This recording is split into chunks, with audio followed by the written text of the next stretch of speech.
Hello, dear book dragons. Happy January 2026.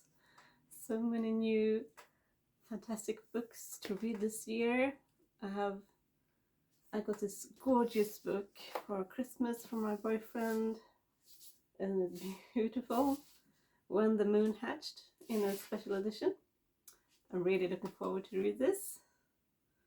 And I got myself quite a lot of Christmas books as well. So I don't know what to start. I want to read them all at the same time. Yeah, and I have to show you the inside as well. Let's see. Like this. And this is a beautiful map there. Yeah, well, so many new books to read.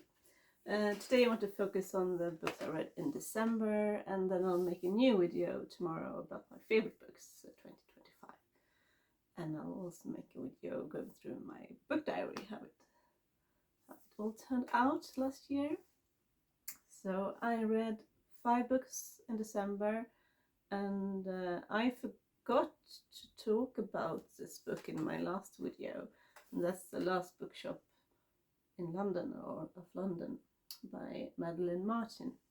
And this is really beautiful book, quite sad book. It's set in London 1939, so just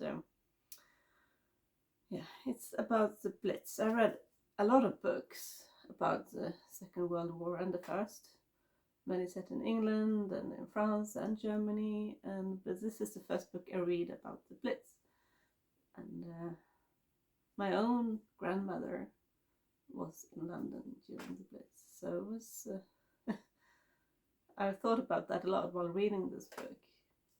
I know one story that she used to hid under my grandfather's grand piano, and I was thinking, does it really help you if you get the bomb on your house?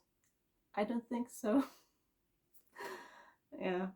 Well, it was a really interesting book. I mean, it was interesting about what happened in London during that time, all the devastation, all these buildings destroyed, all these people died, and yeah. But also a very sweet book about Grace. Grace and her best friend Viv, they moved to London to have a new life. They think they will have an exciting new life with new, real fancy jobs. The war has started when they moved there, but they don't see very much of it then. So of course they don't know what will happen. She doesn't really get a job that she wants, but they live with this lovely woman who was her mother's best friend when her mother was still alive, and she helps her get a job in a bookshop where this old, cranky but lovely man lives and works. It's his bookshop. And in London during this time, according to this book anyway, I'm not sure how it is, but there's a lot of bookshops on the same street, but his bookshop is in another place, so it's no other bookshops on that street. And I would say most of this book is focused on Grace finding her love for reading, which is always lovely to learn. There's also a little love story. It doesn't take much space because this man she meets has to go away during the war, and but she meets him in the bookshop on kind of her first day there, and when he realizes she doesn't really read, I've never had time to read, he gives her The Count of Monte Cristo, which is a really good book, but it's very thick. It's not really a beginner's book. And says, "Oh, read this. You will love it." And it takes quite a while before she starts. But when she does start, she's hooked from the first page. It is a very good, very interesting book. And it's so lovely to read her fascination for reading, and of course it helps her to survive the war. And during the bombing, a lot of people would hide in the underground and she one day brings her book, not that book, another book, and they sit the whole night in the underground waiting for the bombing to be over. And she sits there reading, and some other person asks her, "Can you read for us?" And so she starts reading loud, and that starts a whole new world for her. Every night people ask her, "Oh, can you read?" So they sit there for hours and hours, so they don't have much entertainment, and everyone is just loving her reading. And she starts reading in the bookshop too in the days. And she also works some nights with this cranky, quite horrible man, really. Well, they have to go out, and they're not allowed to be outside at night, but if you work with this help, I don't remember what's it called, but they go around to just check after bombing if there's people who have survived, and they try to help people. It's not just a cozy book about reading. It's quite a lot of devastating things going on, and I think it is the first time they really have this really, really tragic events. He actually starts becoming nice because he's shocked, obviously, of everything they see.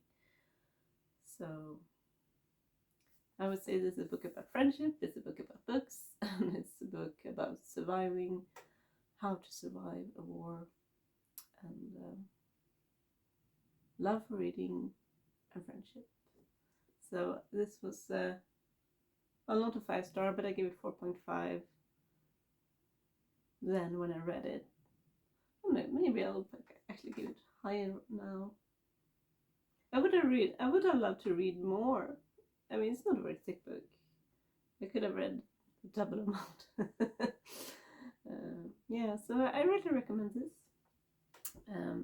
I think I forgot to say I read 5 books in December. So in total, I read 111 books in 2025. So I'm very happy with that. That's a lot of books for a lot of people. For some, it's not. It's very different. But I'll make another video about my favorite books tomorrow. And then I read Servant of the Empire, which I think I talked about in my last video, so that's why I forgot to talk about that book. So there's a second book in a series about Mara, who is the leading lady of her clan, I would say. And I really, really liked the first book, and I love this even more. I gave it 5 stars. In this book, she is really growing as a person and learning how to really look at her society with critical eyes. In her society, it's normal with slaves, and it's a very strict hierarchy. I can't speak. Oh, you know what I mean. Hierarchy. Anyway, and she buys some slaves from another world, who has come to her world during this war that I think I should probably talk about in my last video. And she meets Kevin, who is from this other world, and they fall in love. And of course, a leading lady of her clan and a slave is not well looked upon, so she has to kind of keep it secret.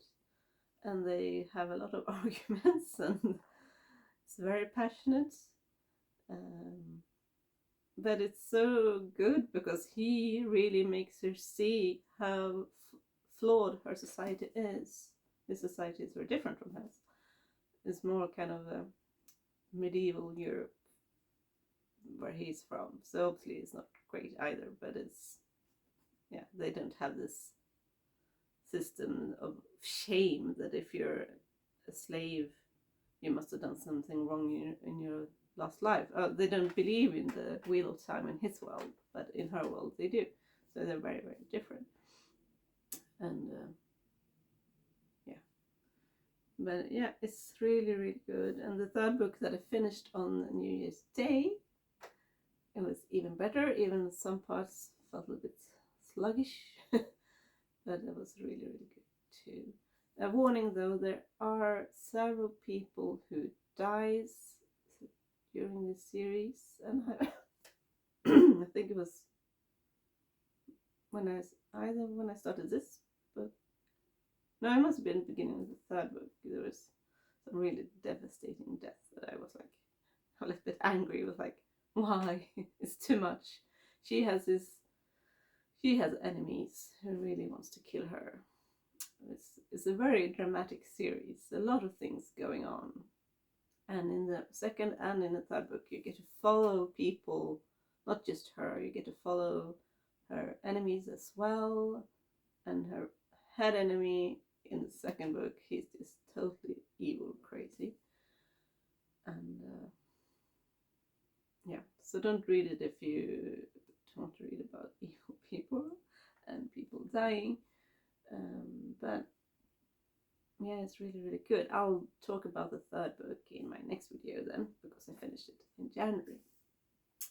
But then I read with the book club I'm in, this classic book club, First Love by Ivan Turgenev. I read in Swedish, Min första kärlek.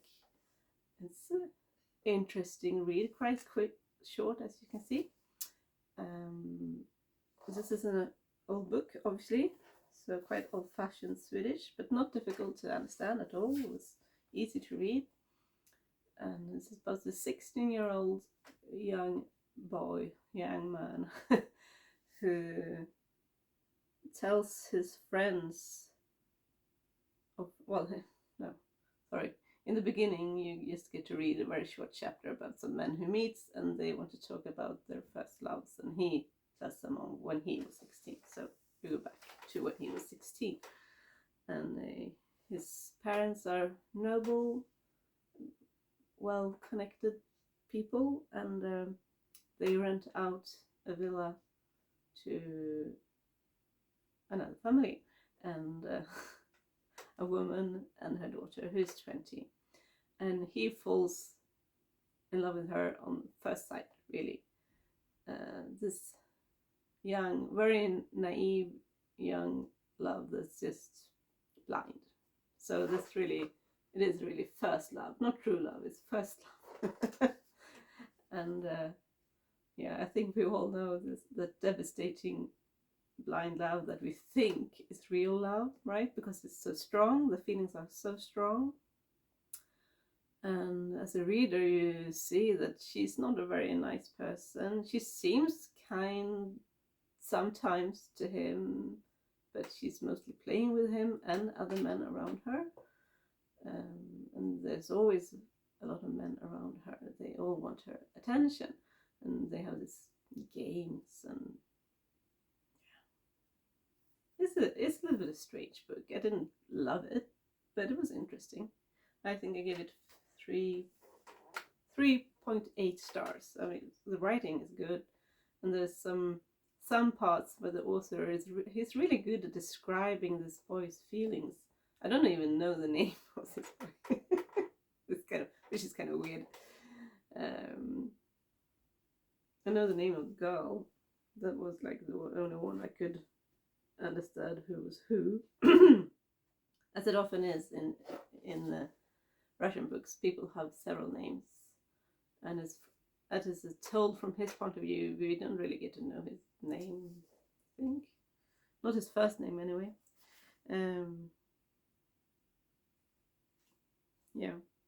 Well, anyway, it's just, there are these beautiful moments here and there where the author is really good at describing the feelings of this young boy, and sometimes around nature, but it's not a very nice story, and it's we don't get to know these people very well either. It's just kind of shallow, I would say.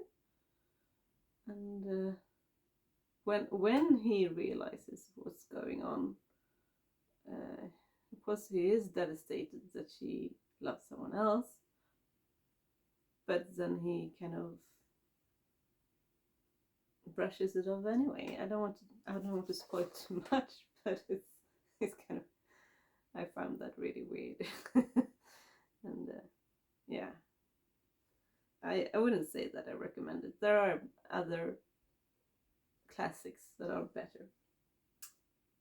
Yeah, but it was interesting to read something about this author. I had never heard of him before, so it's really good to be part of a book club, because then you get to read books you never heard of before, and authors you never heard of before, and yeah, I can really recommend that.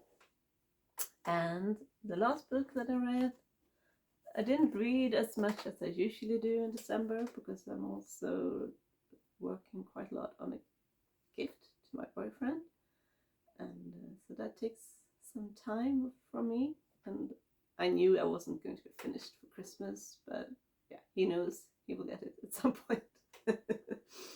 Anyway, the last book I read in December was The Dark is Rising by Susan Cooper. In Swedish it's called A Ring of Iron. And I've read this book so many times. Every Christmas, not every Christmas since I was a child, but I read it several times as a kid, and then this maybe last 5-6 years or maybe more, I read it every Christmas. Part of this Facebook group dedicated to Susan Cooper's books. And this book is set around Christmas. It starts on the 20th of December, where we meet Will, who lives in the countryside of England, Buckinghamshire, with his family. He has a lot of siblings. He's the youngest of 9. And he's the seventh son, which he learns through the book. And this is a book about the dark, the light fighting the dark, and it's quite Arthurian. It's quite a lot of English folklore, and it's also a book about this young boy, and he's coming to terms too that he's not an ordinary human.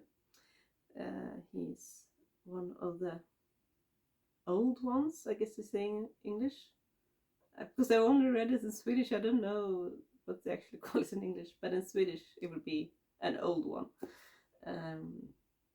Gamle. And yeah, so he's awakened with his magic on his birthday, and the day before, when the book starts, strange things are starting happening. The animals around him are a little bit afraid of him or confused by him, and the radio doesn't really work, and he's like, what's going on?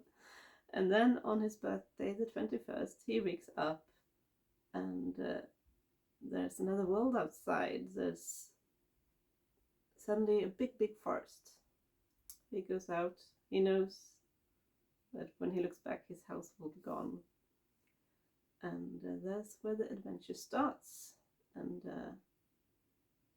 yeah, well, no, the adventure starts the day before, when he's given the first ring. He's given the Ring of Iron.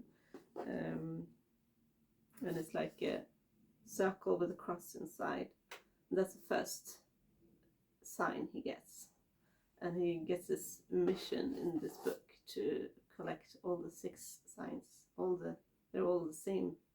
One is of iron, one is of wood, water,